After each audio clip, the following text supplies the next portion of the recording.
नमस्कार, आप देख रहे हैं सीएन का डिजिटल प्लेटफॉर्म और हमारे साथ मौजूद है राजनीतिक विशेषज्ञ सुनील पांडे सर।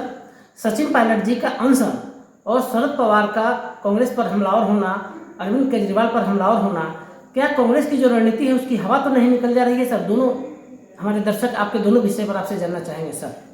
देखिए, लगातार विपक्ष की सारी पार्टियां, 13 या 14 पार्टियां आप कह सकते हैं, एनडीए को शिकस्त देने के लिए, मोदी को केंद्र की सत्ता से बाहर करने के लिए एकजुट होने का लगातार प्रयास कर रही है। कई लंबी प्रक्रिया, कई लोग इसमें दिलचस्पी ले रहे हैं।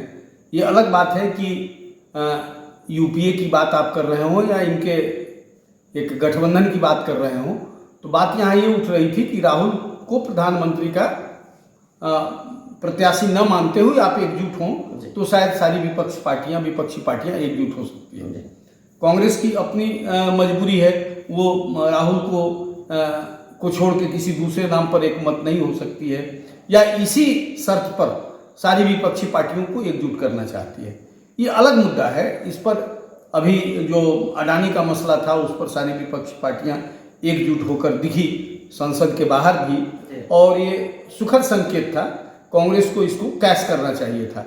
लेकिन सवाल ये उठता है कि उन्हीं की पार्टी माने गठबंधन, उस विपक्षी गठबंधन में ही शामिल बड़ी पार्टियों में शरद पवार एक बड़ा नाम है। शरद पवार ने यह कहकर हवा निकाल दी कि जेपीसी कमेटी की मांग बेमानी है, ऐसा करना बेवकूफ़ी है, इसकी कोई ज़रूरत नहीं है, क्योंकि सुप्रीम कोर्ट इस मामले को मॉनिटर कर रहा है। सर, एक बात उन्होंने ये भी कहा सर कि बिजली देने में बड़ा योगदान है अडानी का, और दूसरा सबसे महत्वपूर्ण बात उन्होंने कहा कि हम लोगों ने भी टाटा बिरला का विरोध किया। बिल्कुल, देखिए, शरद पवार उस पीढ़ी के नेता हैं कि इनके सरोकार सभी बड़े व्यक्तियों से है, सभी पूंजीपतियों से है। गुजरात और महाराष्ट्र की राजनीति बहुत अलग हटके नहीं है। आप ग्रेटर महाराष्ट्र की बात करेंगे, गुजरात महाराष्ट्र नहीं अलग हुआ था, सौराष्ट्र तब हुआ करता था। तो आप दोनों को अलग करके नहीं रख सकते। दोनों में एक अजीब का सामंजस्य है। उनके अधिकांश लोग एक दूसरे के प्रदेश में यह काम करते हैं, और उस वहाँ का एक बड़ा छत्रप है शरद पवार। उनकी लंबी विरासत रही है राजनीति की, और उस मामले में वो बड़ी खुलकर साफगोई के साथ अडानी के साथ खड़े दिख रहे हैं। ये विपक्षी एकता को लेकर या कांग्रेस के लिए ये सुखद संकेत नहीं है, क्योंकि उनके कहने का मतलब, क्योंकि इसके पहले भी शिवसेना ने सावरकर के मुद्दे को लेकर, जो राहुल ने सावरकर के लेकर जो व्यंग्य कसा था, उसको लेकर शिवसेना अपना अलग स्टैंड रखी थी। शिवसेना उनके संभावित गठबंधन में शामिल है, लेकिन यह संकेत देना, ये अंदरूनी विरोधाभास जो है वो शिवसेना के बहाने हो या शरद पवार के बहाने हो, ये तो एक अलग मसला है।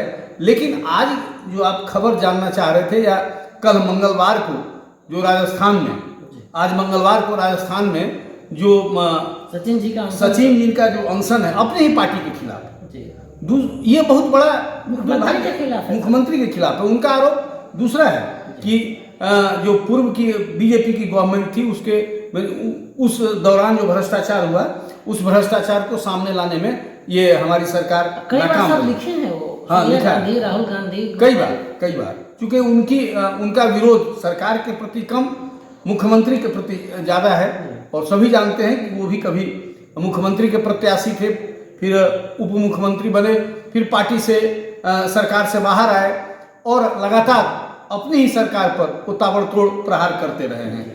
लेकिन यहाँ एक दिलचस्प बात ये भी है कि शरद पवार के बयान को अलका लांबा ने जिस तरह से शब्दों का इस्तेमाल किया, ये शोभनीय नहीं है। और ये बहुत बड़ा दुर्भाग्य है कांग्रेस के लिए कि आप कम से कम अपने पार्टी के लोगों को, अपने जो प्रवक्ता हैं, उनको इस तरह से मांझिए। जो आपका यदि ये लक्ष्य है कि हम सारी विपक्षी पार्टियों को एक करके हम नेतृत्व दें, तो आपसे ऐसे बयानबाजी नहीं होनी चाहिए। ये लगातार गुलाम नबी आज़ाद को लेकर मनीष तिवारी जी भी सर बोले कि अगर हम बोल रहे थे वो नहीं मानी, कांग्रेस सदस्यता नहीं जाती सर। हाँ, बिल्कुल नहीं जाती।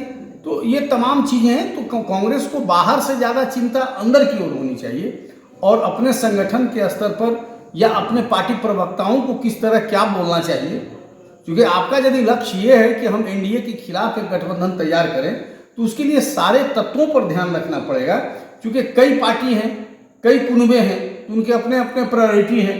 तो उन सारे चीज़ों को देखना पड़ेगा कि हमारे कोई ऐसे बोल वचन से हमारे संभावित गठबंधन पर असर यदि पड़ता है तो उसके पहले सोचा जाए। सचिन जी का जो आंशिक अनशन सर आज एक दिन के लिए है सर, इसको तो आला कमान के विरुद्ध में एकदम सीधा माना जा रहा है कि आप राहुल गांधी सोनिया गांधी के विरुद्ध में आप बैठ रहे हैं अनशन पर, जैसा राजस्थान के सूत्र बता रहे हैं सर। यह बड़ा कहीं तो ज्योतिराज के रास्ते पर तो नहीं चल देंगे और गुलाम नबी आजाद के रास्ते पर सचिन जी, अब तो रास्ता उनके पास बचा नहीं सर। पूरा कांग्रेस अशोक गहलोत के साथ खड़ा है। इसको आप इनकार भी नहीं कर सकते हैं। अशोक गहलोत के साथ इनकी लड़ाई चुनाव के बाद से ही चल रही है। जिस समय मुख्यमंत्री के पद से इन्हें माने इनको नहीं नवाज के गहलोत जी को दिया गया, ये सबको पता है कि ये लड़ाई राजस्थान से दिल्ली तक चली और दिल्ली के तमाम जो गांधी परिवार है वो खुलकर एक उसमें भी कई मतांतर है कि सोनिया कुछ और चाहती थी, इनके दोनों बच्चे कुछ और चाहते थे, लेकिन अल्टीमेटली सरकार उनकी बनी। इस तरह से आपको डे वन से दोनों में विरोधाभास देखा गया और उसी का परिणति अब, जबकि चुनाव इसी साल के अंत तक होने की संभावना है और इस तरह से अंदरूनी मामलों में कांग्रेस यदि उलझी हुई है तो ये सुखद संकेत नहीं है। और यह तय मानिए कि ये जो है सचिन पायलट वो पार्टी लाइन से बाहर जाके ये राजनीतिक कसरत कर रहे हैं। अब कसरत के क्या कयास लगाए जा सकते हैं कहना मुश्किल है, लेकिन यह शुभ संकेत कांग्रेस के लिए नहीं है। सर एक लास्ट कंक्लूड हमारे आम दर्शकों के लिए आप करें। हम लोग बिहार के रहने वाले हैं और बिहार के मुख्यमंत्री भी प्रधानमंत्री के दावेदार में है। शरद पवार ने विपक्षी एकता की तो हवा से निकाल दी है, तो सर इसको क्या माना जाए? नीतीश कुमार को भी तो अब अडानी पर बोलना होगा सर, मोदी का विरोध करना होगा, क्या आप देखते हैं सर? देखिए, अडानी से जो संबंध शरद पवार के हो सकते हैं या जो आप सोच सकते हैं या कल्पना कर सकते हैं, अनुमान लगा सकते हैं, कल्पना नहीं अनुमान लगा सकते हैं, वो संबंध नीतीश जी के साथ किसी बड़े पूंजीपति का हो ऐसा मेरा मानना नहीं है। अडानी के उनके संबंध हैं और अडानी के संबंध की दुहाई देते हैं या उनके संबंधों की कीमत समझते हुए शरद पवार ने बयान दिया। नीतीश जी ऐसे बयानों से बचते रहे हैं। आप देखेंगे किसी विवादास्पद बयान से साफ मुकर जाते हैं। उनकी अपनी लाइन है, लेकिन ये बात तय मानिए कि विपक्षी एका को लेकर जो प्रयास चल रहा है वो बहुत अच्छा हवा निकलते जा रहा है। अभी तो चुनाव में देरी है, लेकिन उसके पहले ही कई प्रयास होने के बावजूद बिखर जाने की ओर ज़्यादा संकेत देता है। तो आप सुन रहे थे राजनीतिक विशेषज्ञ सुनील पांडे सर को। सर ने साफ कर दिया कि विपक्षी एकता का जो नींव रखना चाहिए कांग्रेस पार्टी को, कांग्रेस की गलत नीति के कारण वो बिखर जा रहा है और शरद पवार का अडानी के साथ खड़ा हो जाना बड़े झटका के रूप में देखा जा रहा है। और आज जो सचिन जी अनशन कर रहे हैं यह कम्प्लीटली सर ने कह दिया आला कमान के विरुद्ध में है और आने वाले समय में सचिन जी अलग रास्ता तय कर लेंगे। हमारे सहयोगी शनि के साथ Kaushalendra. Right message, right communication, country inside news.